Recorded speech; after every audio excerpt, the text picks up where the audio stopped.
Before we start this video, I'd just like to say this video is sponsored by OneFootball, the app that lets you know about all the stats, facts, and all the good stuff you need to know about football. And if you want to go down and check it out, the link in the description down below, please do.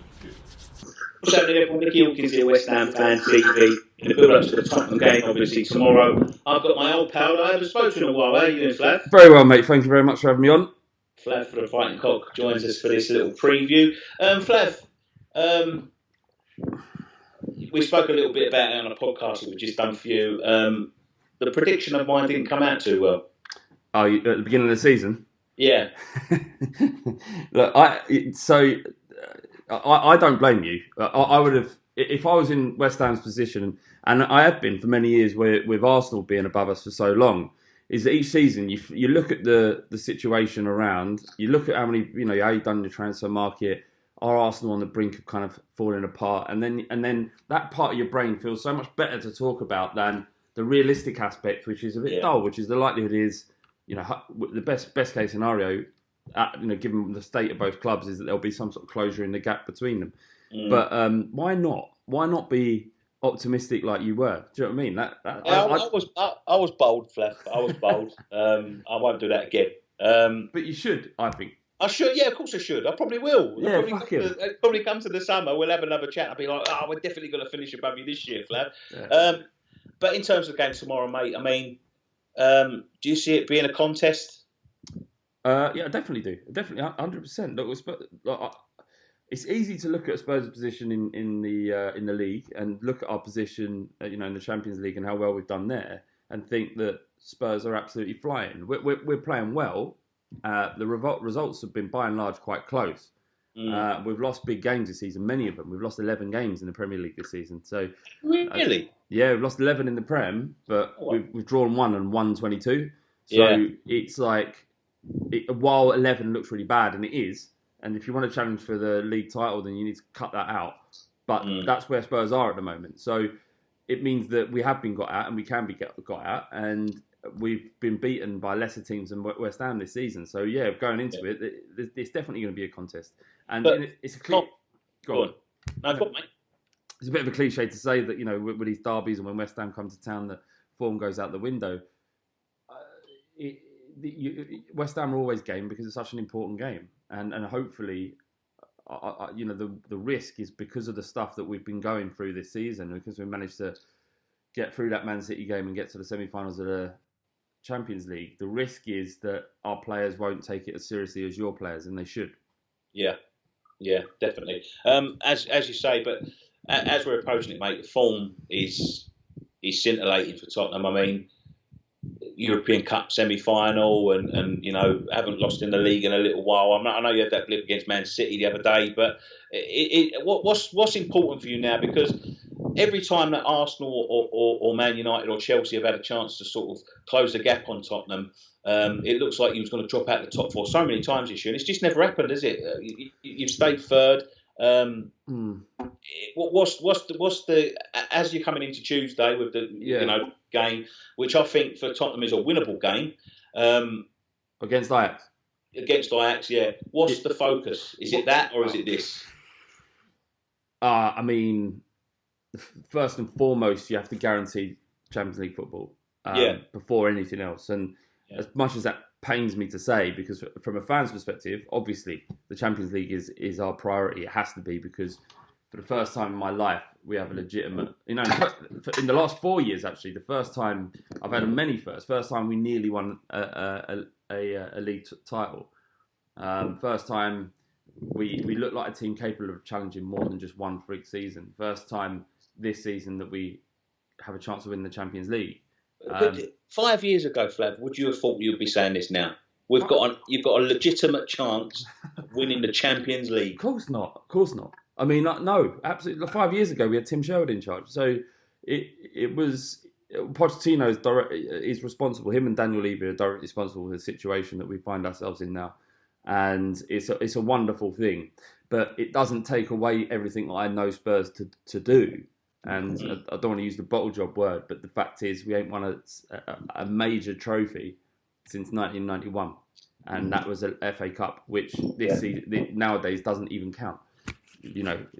for a lot of fans, they're like, well, finishing the top 4 is more important than the FA Cup. I wouldn't actually say a lot of fans. That's the wrong thing to say. I would say football in general considers the FA Cup to be a lesser trophy now, or an insignificant trophy.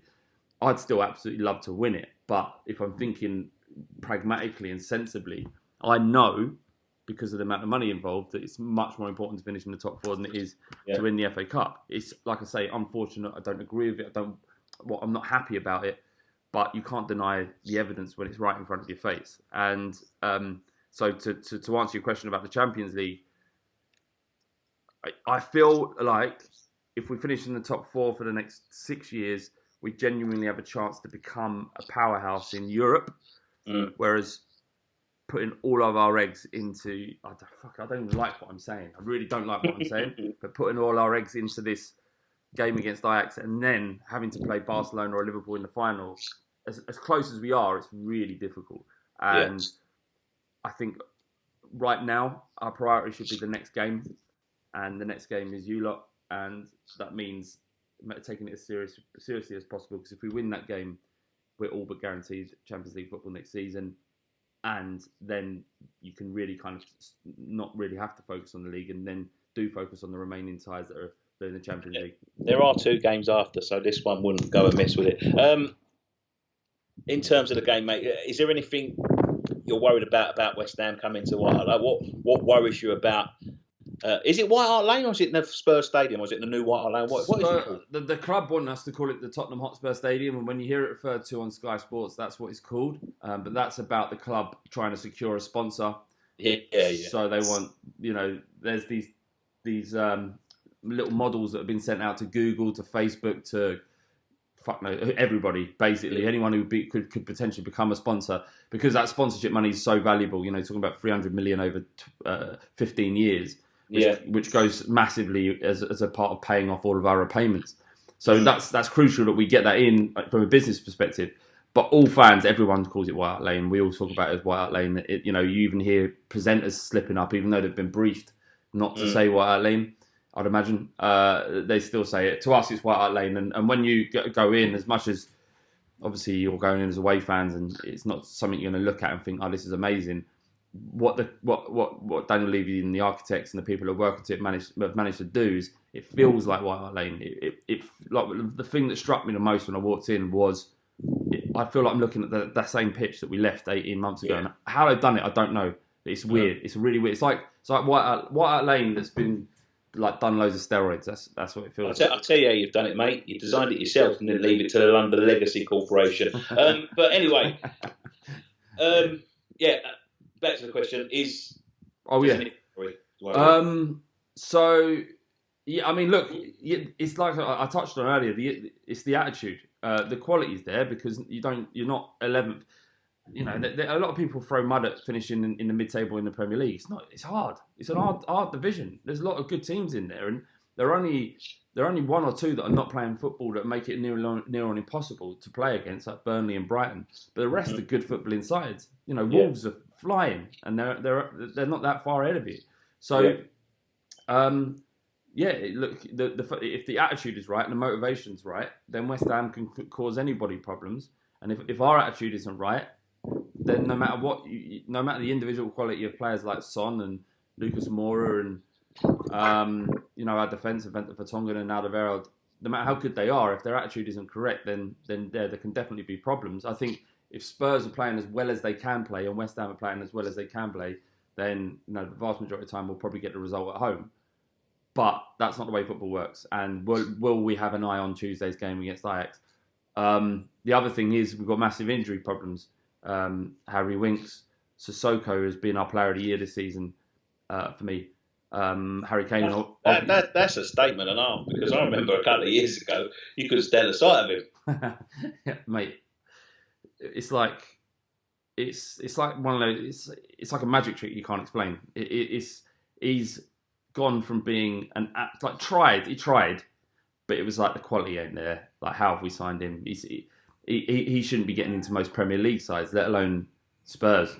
And he's transformed to being our most important player this year, and that is one that includes Harry Kane. And the reason why I say that is because our midfield have been decimated by injury. Harry Winks can't keep on the pitch for any prolonged amount of time. If you look at the duration of his career at Tottenham, we'd sold Dembele to China. Dyer's been injured. And Sissoko has been thrust into that midfield. And you're like, fuck, if you had told me at the start of the season that Sissoko would be our most important player, I'd have laughed in your face. But the fact is that he was given a role because no one else could do it. Yeah. And he's just run with it. And the confidence he's playing with. It's a similar situation to Robert Snodgrass for us. I mean, we all thought he was finished. Some people couldn't stand the sight of him. Now I think, most people are quite happy to see him in the side week in, week out. And he's, I think there's always room for the player that gives 110%, as the old cliche. Well, this is it. He gives 110%, and he also he's added some quality to his game. And yeah. Pochettino has a track record of turning average players into good ones, and he's done it again. Excellent. Listen, in terms of a prediction, can I push you on that? I think Spurs will win, but I'm not saying that. I'm not saying it with huge amounts of confidence. I'm looking at the game, and I know how important it is to both sets of fans. But I know the issue I've got is I know how happy it would make you lot to stuff us and to be the first team to score at White Hart Lane, first team to take points off us. Well, I think this is the motivation. Yeah, we've watched 4 teams going there, 3 teams going there now. No one's even scored. So I think the motivation of the fan base is we could be not only the first team to score there, but the first team to beat them there. I mean, we've lived on it with Arsenal for 13 years, the first to win at the Emirates. Yeah. I think if we beat Tottenham at the new White Hart Lane, I think it'll be times 100. Obviously, yeah, and so the motivation was there, isn't it? So that's why I'm as much as I don't want that. I know we will get beaten at the new stadium, but I definitely don't want it to be at against West Ham. So yeah.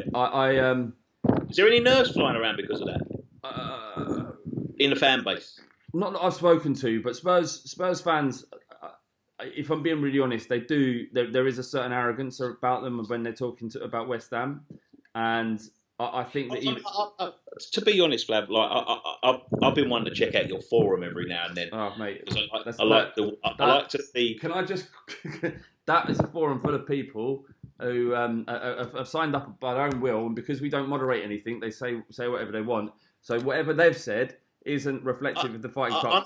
I know it doesn't reflect your podcast, and I know it's a lawless society in there now. Yeah. But some of the comments from I remember looking through one day. I'm probably going to get hounded by Tottenham fans for this. The day after we beat you in the cup, remember when you went 2-0 up and we beat you 3-2? No, I don't remember. And reading through the thread of the game, from the moment you went 1-0 up, then 2-0 up, and it was like, we're going to wipe the floor with these now. Yeah. And it was just the meltdown for me was the funniest thing from, they've got one back, and now, oh my God, how we let these score again? And things like that. But somebody posted some pictures the other day of the forum. I saw it. And it's just, we're going to wipe the floor with these lot, and then we've got more important things to think about, these turn up for their cup final. And I think that in itself, I've seen that happen too many times at Tottenham where you sort of just dismiss us, and we've been worse than we've been this season. We can play some decent football. We've shown against Man United, we absolutely destroyed Man United. I don't even know how we lost that game. That we have got some dangerous inners, and I think that's a little bit of a worry for Tottenham fans. Yeah, absolutely. So, flamboyantly sort of thing. Yeah, no, absolutely. And I think when you've got fans in their own forum talking about that to themselves, they're speaking how they honestly feel, I guess, because there's no one around that they need to kind of, be careful about what they're saying about. So. Yeah, it'll be that complacency. It'll be the fact that we don't take this seriously that will be our undoing. And like I said, we've been beaten 11 times this year, so we shouldn't be walking around with that much cocksureness. You know what I mean? Just a quick one. I used to do that all the time when Spurs would beat a team, or if Arsenal had lost a game from behind, And the one that had been leading, I did the exact same thing. I'd read the whole match thread, and it's one of the most therapeutic, joyful things to do. It's funny, isn't it? It's just very. Breakdown, but I do think we're going to win 2-1, but I think it's going to be really close and quite nervy. And, with our injuries, it's not a bad time to play Spurs. But if we're playing as well as we have done in the last couple of games, even in games against like Liverpool and previously that we lost but should have won or at least got something out of, and the Man City game in the league we lost 1-0, played so well, we didn't deserve to lose that. If we can continue in that vein of form, I think we'll be all right. Okay, Flav, I'm going to say 2-2 just to be neutral. Thank you very much. Well, I'm not neutral. I want West Ham to win. Of course. But I think 2-2. Just to be optimistic. Flav, thank you so much. If you want to go and check out Flav on his Fighting Cock podcast after this game, win, lose or draw. Well, hopefully they lose. It'll be an entertaining one for you West Ham fans. Yeah, if we lose, have a listen because it's it'll be a meltdown. Yeah, probably. Okay, so go and check out the Fighting Cock. What's your Twitter handle now? @LoveTheShirt. Yeah, if you want to give us some grief if you beat us, @LoveTheShirt. Come down. Or I've got my personal one @Flav_Bateman, and generally just post weird shit that I find on the internet on that. So. Okay, so go and follow him on all of that. Flav, always a pleasure to have you, mate. But until tomorrow, fuck you. Take care, mate. Come on, you on.